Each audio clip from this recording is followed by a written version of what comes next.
नमस्कार, मैं अर्चना शर्मा। चढ़ती कला टाइम टीवी देख रहे सभी दर्शकों का स्वागत करती हूं। आप देख रहे हैं हिंदी के समाचार। समाचारों की शुरुआत से पहले एक नजर आज की मुख्य सुर्खियों पर।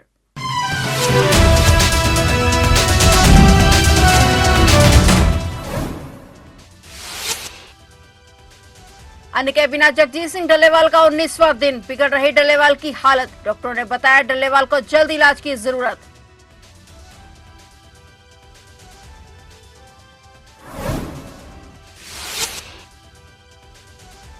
अंबाला में 4 दिन के लिए इंटरनेट सेवा बंद। किसान आंदोलन के चलते सरकार का बड़ा फैसला। अंबाला के 12 गांवों में इंटरनेट ठप।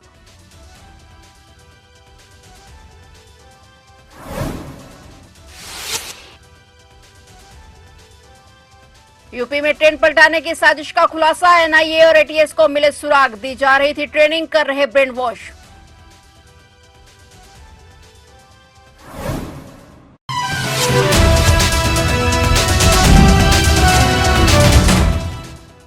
और अब समाचार विस्तार से।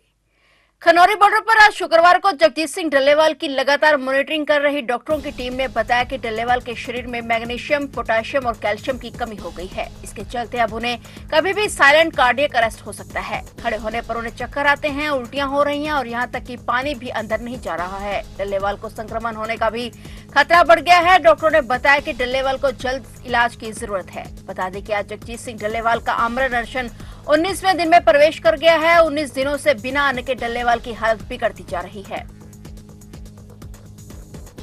हरियाणा में किसान आंदोलन के चलते सरकार ने बड़ा फैसला किया है। सरकार ने अंबाला जिले में 4 दिन के लिए इंटरनेट सेवा को बंद कर दिया है। किसानों के दिल्ली कूच के ऐलान के बाद सरकार ने यह फैसला लिया है। इससे पहले एक दिन के लिए 6 दिसंबर को अंबाला में स्कूलों को भी बंद करने का फरमान सुनाया गया था। हरियाणा सरकार ने लॉ एंड ऑर्डर बिगड़ने की आशंका के चलते ये फैसला लिया है। बता दें कि आज किसानों के दिल्ली कूच से पहले सरकार ने अंबाला में इंटरनेट बंद कर दिया है। सरकार द्वारा जारी आदेश के मुताबिक अंबाला के कुछ इलाकों में आज 14 दिसंबर सुबह से 17 दिसंबर तक इंटरनेट बंद रहेगा।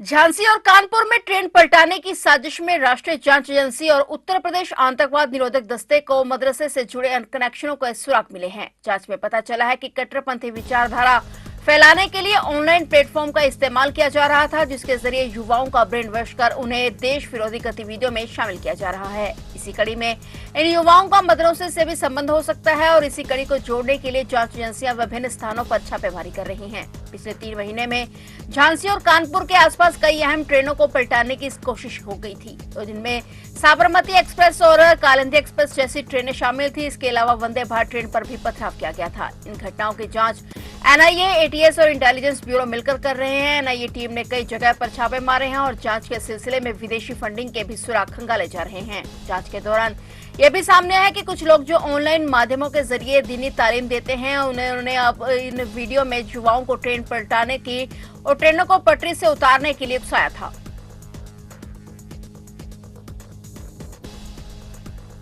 महाराष्ट्र विधानमंडल का 1 सप्ताह तक चलने वाला शीतकालीन सत्र नागपुर में 16 दिसंबर से शुरू होगा, लेकिन इससे एक दिन पहले कल 15 दिसंबर को एक भव्य आयोजन है। वो है महाराष्ट्र की महायुति सरकार का शपथ ग्रहण समारोह। भारतीय जनता पार्टी के नेतृत्व वाली महाराष्ट्र की महायुति सरकार का मंत्रिमंडल विस्तार कल यानी 15 दिसंबर को होगा। नए मंत्री नागपुर में आयोजित समारोह में पद की शपथ लेंगे।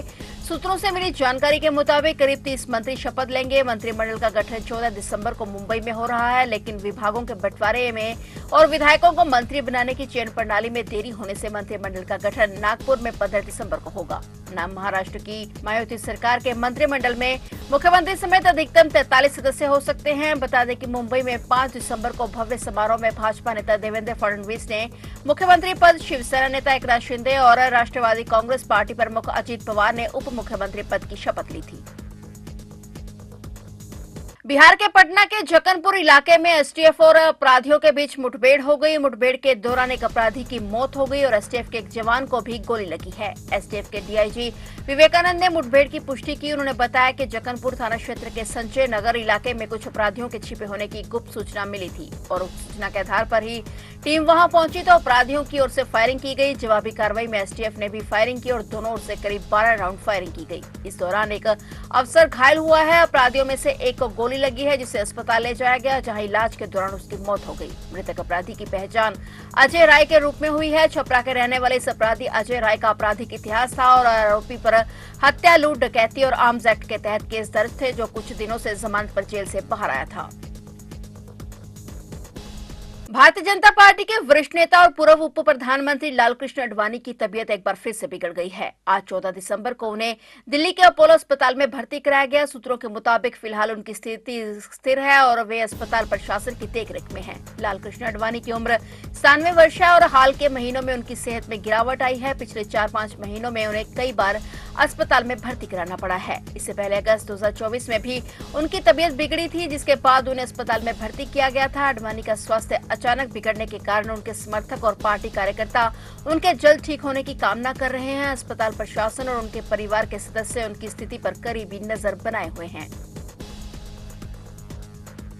बॉलीवुड के शोमैन और सुपरस्टार राज कपूर की 100वीं बर्थडे एनिवर्सरी पर पूरी कपूर फैमिली और इंडस्ट्री के दिग्गज एक्टर्स का मेला देखने को मिल रहा है। इसमें करिश्मा कपूर, रणबीर कपूर, करीना कपूर, आलिया भट्ट, नीतू कपूर और रणधीर कपूर जैसे स्टार्स के अलावा बॉलीवुड से कार्तिक आर्यन जैसे सितारे भी पहुंचे हुए हैं। वहीं प्रधानमंत्री नरेंद्र मोदी ने एक्स पर पोस्ट करते हुए दिवंगत अभिनेता को याद किया। उन्होंने कहा कि आज हम सदाबहार शोमैन राज कपूर की 100वीं जयंती मना रहे हैं। उनकी प्रतिभा ने कई पीढ़ियों को प्रभावित किया, भारतीय और वैश्विक सिनेमा पर अपनी अमिट छाप छोड़ी। पीएम मोदी ने राज कपूर को श्रद्धांजलि अर्पित करते हुए रचनात्मक दुनिया में उनके योगदान को याद किया। गौरतलब है कि इस हफ्ते की शुरुआत में कपूर फैमिली के सदस्यों ने राज कपूर 100 फिल्म फेस्टिवल के चलते दिल्ली में प्रधानमंत्री नरेंद्र मोदी से भी मुलाकात की थी। उन्होंने पीएम मोदी को सेलिब्रेशन में पहुंचने का निमंत्रण दिया था। इसे उम्मीद लगाई जा रही है कि पीएम मोदी इस बड़े आयोजन में शामिल हो सकते हैं।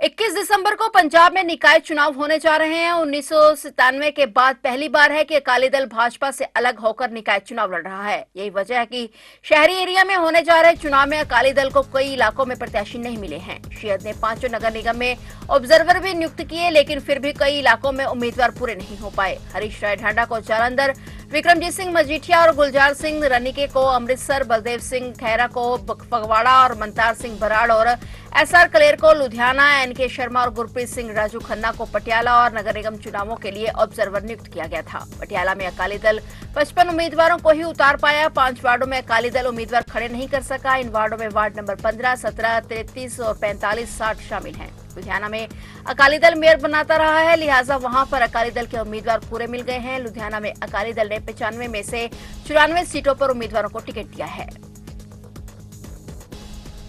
पंजाबी सिंगर दलजीत दोसांझ ने चंडीगढ़ में कॉन्सर्ट से पहले गुरुद्वारा श्री फतेहगढ़ साहिब में माथा टेका। उन्होंने माता गुजर कौर जी और छोटे साहिबजादों बाबा जोरावर सिंह और बाबा फतेह सिंह जी को श्रद्धांजलि दी। दिलजीत ने गुरुघर में कीर्तन श्रवण किया और बलिदानियों को नमन किया। इससे पहले दिलजीत ने सीएम भगवंत मान से भी मुलाकात की थी। आज शनिवार सुबह करीब 5 बजे पंजाबी कलाकार और गायक दिलजीत दोसांझ अपने चंडीगढ़ शो से पहले गुरुद्वारा श्री फतेहगढ़ साहिब में नतमस्तक हुए। दिलजीत दोसांझ ने कड़ी सुरक्षा में गुरुघर में कीर्तन श्रवण किया। वहीं उन्होंने सिर झुकाते हुए बलिदानियों को नमन करके माता गुजर कौर और छोटे साहिबजादों को श्रद्धांजलि भेंट की। उन्होंने गुरुद्वारा श्री फतेहगढ़ साहिब के बाहर इंतजार कर रहे प्रशंसकों से भी मुलाकात की। दिलजीत दोसांझ ने मीडिया से काफी दूरी बनाई रखी। उन्होंने कहा कि वे सिर्फ गुरुद्वारा श्री फतेहगढ़ साहिब में नतमस्तक होने के लिए आए हैं। बता दें कि दिलजीत दोसांझ का 14 दिसंबर को चंडीगढ़ के सेक्टर 34 में शो है और इस शो को लेकर एक एडवाइजरी भी जारी की गई है। वहीं दिलजीत दोसांझ के कॉन्सर्ट में पंजाब के राज्यपाल और चंडीगढ़ के प्रशासक गुलाब चंद कटारिया, पंजाब के सीएम भगवंत मान और हरियाणा के मुख्यमंत्री नायब सिंह सैनी भी शामिल होंगे।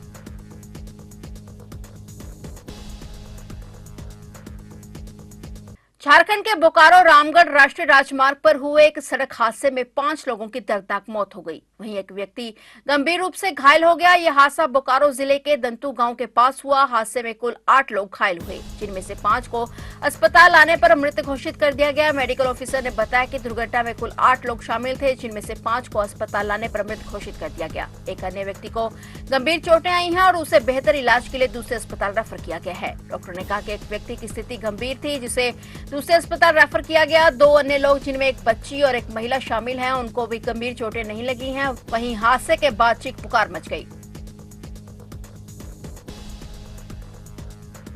तो आप देख रहे थे हिंदी के समाचार और नए समाचारों के साथ फिर से हाजिर होंगे। तब तक के लिए देखते रहिए चढ़ती कला टाइम टीवी और मुझे दीजिए इजाजत। धन्यवाद।